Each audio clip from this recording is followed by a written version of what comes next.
Hi, I'm Cheryl. And I'm Cliff. Welcome to Closer to Happy. In this episode, we're going to talk about how to modify your healthiest habits and bring them with you when you go on the road to travel. Making anywhere you go feel like home.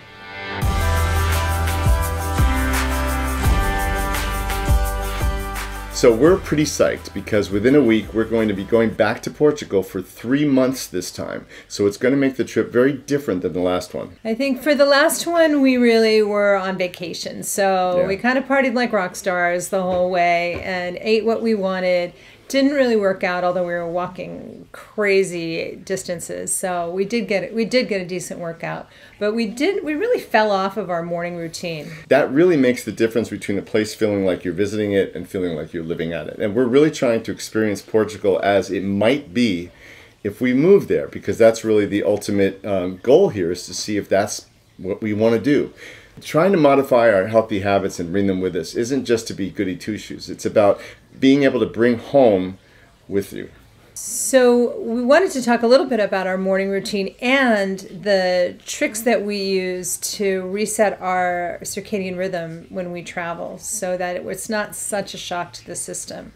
And one of the things we did last time, for the first time ever, it was really effective, was to start going to bed in the week leading up to travel. We started going to bed earlier and getting up very early and turning all the lights on. So by the end of our preparation, we were getting up at 3 in the morning, and turning all the lights on, which I personally loved because by 10 o'clock I had 7 hours of prep. So yeah, I love it once I'm awake. I hate it in the beginning. Yeah, I really do, because I actually, that's sleep. I have challenges with sleep anyway, so making myself wake up in the middle of the night is sort of redundant because I do that a lot anyway.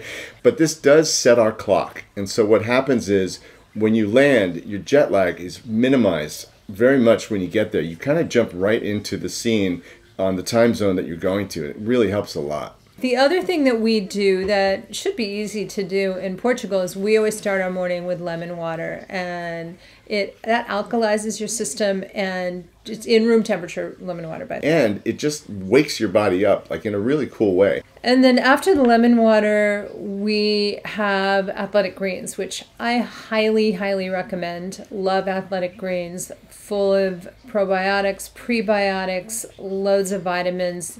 Really, really helpful, especially when you're traveling, because we all know when you're traveling, you're not necessarily eating all the veggies you would. But Starbucks doesn't have all the right nutrition? No, it does not. Oh, you know that. But anyway, highly recommend athletic greens. So listen, athletic greens is really great, but sometimes it upsets my stomach a little bit, kind of like the way vitamin B does. It just doesn't sit well with me. So if that's the case, I suggest you have a little bit of a protein drink, and then wait a few minutes, like wait 20 minutes, and then have the athletic greens. One of the other things that we do every morning is meditate. And again, while you're in the midst of traveling, not so easy to do, but still possible. Deepak Chopra says he meditates on planes all the time. Deepak Chopra said he meditates all the time when he's just walking around. He literally says that.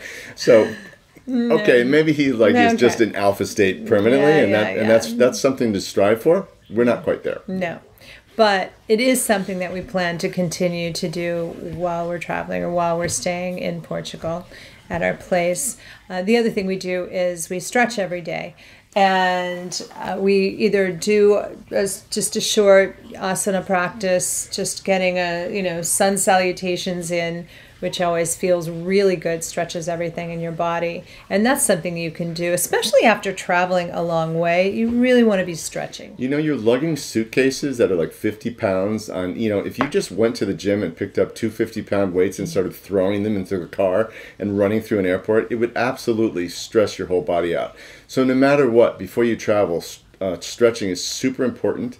And another thing I was going to mention about meditation, if you're not a meditator, just take 3 deep breaths. Literally, if you just do that in the morning, it'll kind of give you that one pause to collect yourself. And it does wonders. You don't have to know how to meditate, in the traditional Buddhist way.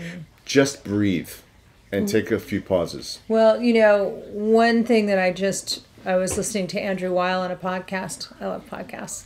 I love Andrew Weil. And I love Andrew Weil too. And he was talking about the importance of doing 4-7-8 breathing. And he said if you do that twice a day for 4 to 6 weeks, you will see a huge difference in the way you feel. So that's a very simple way to sort of ground yourself. And it's as simple as breathing in for 4, count of 4, holding your breath for 7, and then breathing out forcefully for a count of 8, and just doing it 3 or 4 times. You don't have to do it a lot. Yeah. Sometimes when I wake up, if I don't have a good sleep, I wake up and I'm yawning all the time. And Cheryl's pointed out that when I do that breathing, it actually really helps me not do that yawning thing, which feels like my body's looking for more oxygen. So this kind of breathing very purposefully pulls oxygen in and makes you feel better. Right. And it just grounds your nervous system. So the other thing that we do every day is we do a gratitude journal. And it's really simple to do. It takes 5 minutes. We write down 3 things that we're grateful for. And they can be something so simple as, it's a sunny day today, or I love that it's summer, or I've got enough food in my refrigerator. And just write down 3 things, and then write down 3 things that would make today great. And if you have more discipline than me, you'll also review that at the end of your day before you go to bed, and give yourself a pat on the back for accomplishing any of those things. Yeah. I actually hated gratitude journals, which is, kind of an oxymoron, until I started doing them. And, you just got to plow through the first couple of things that you're writing down, and it actually is a really healthy thing. You don't have to do it every day. Again, it's not like you have to only properly meditate. If you just write down a few things that you're grateful for, it does affect your mindset. And when you're going into a new environment, it really helps to have your brain focused on what makes you feel good. Right. You'll look for more of that, Yep. No, highly recommend it. So we'll be taking our gratitude journals with us. Absolutely. And then, of course, exercise, right? You can't stop exercising. And for us, in the mornings, we tend to work out with some weights. We were doing Orange Theory for a long time, but obviously COVID derailed that. Yeah. So we're not doing that anymore. But we did get the Lululemon mirror at the beginning of the pandemic, and that's been a lifesaver because we have so many different workouts. And the great news about that is we can use the app and take that on the road. We obviously can't take our mirror with us, but we have the app and have access to all of the workouts. So we're able to continue to work out and do a yoga class or do strength training, but obviously with, resistance bands. There's also a lot of exercises you can do just with the resistance of your body weight that really is actually really good. I've been using this workout called 7-minute workout for years. And honestly, it's an amazing workout in literally 7 minutes. I mean, I try to do it twice in a row, so it's a 14-minute workout. But it really makes you feel like you have worked a lot of different muscles. Doing planks, if you just hold a plank for a minute or two, it just, your whole body starts vibrating, and that's amazing. And if you don't have weights, you can lift up water bottles. I mean, whatever is good for you, push-ups, etc. Just make sure you're using your muscles, because when you're traveling, you're going to be eating a lot and drinking a lot, so your body's going to be put in the back burner. Right. I think the other thing we were talking about is maybe joining a gym while we're there, because we're going to be largely in one place.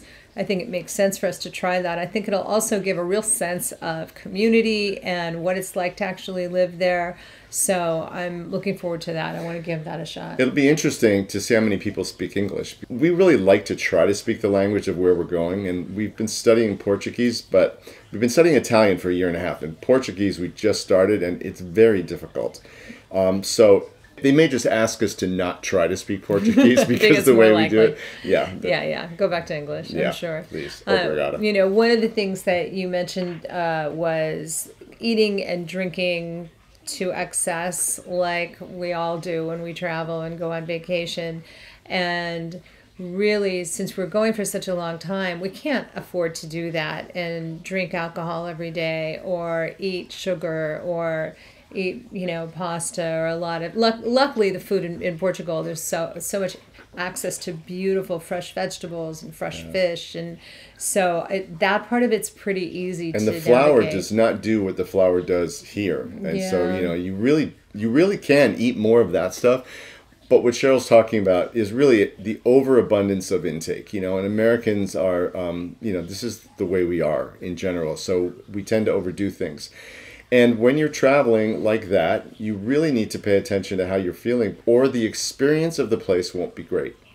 And things happen. Like when I was in Portugal last time, I went out to a restaurant and I ate some food and I got food poisoning.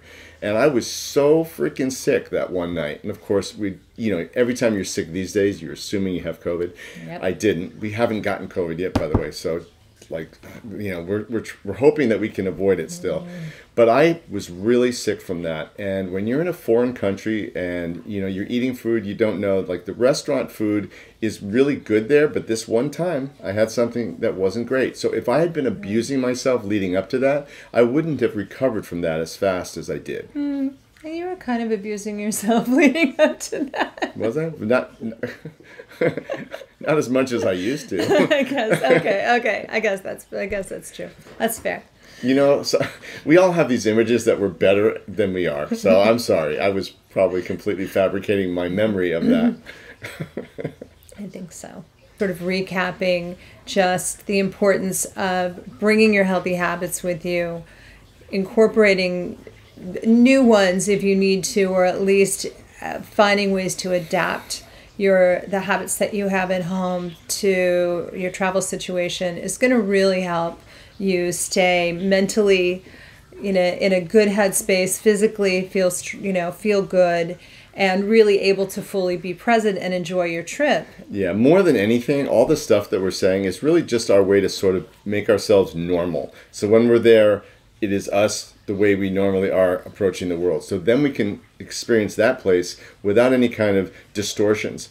And the most important thing about all this is to really keep your eyes wide open, be open to meeting new people, be open to trying new things, be open to having your plans change at the last minute and going with it and just enjoying it, because the whole purpose of traveling is that you really get to experience other cultures, and it's amazing when you do, and that's the real gift of it. So all the stuff we're saying sounds like we're being overly analytical about it. All we're saying is treat yourself well so you can experience the country that you're in the best way. And we loved Portugal before, and I really want to love it again.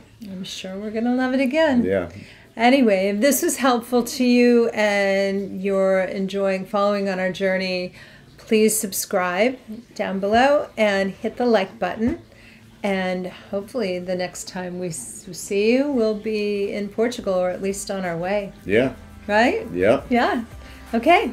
Cheers. Obrigada. Obrigada. That's the one word I've learned. I think I said it wrong too. Okay. All right. See you later. Bye.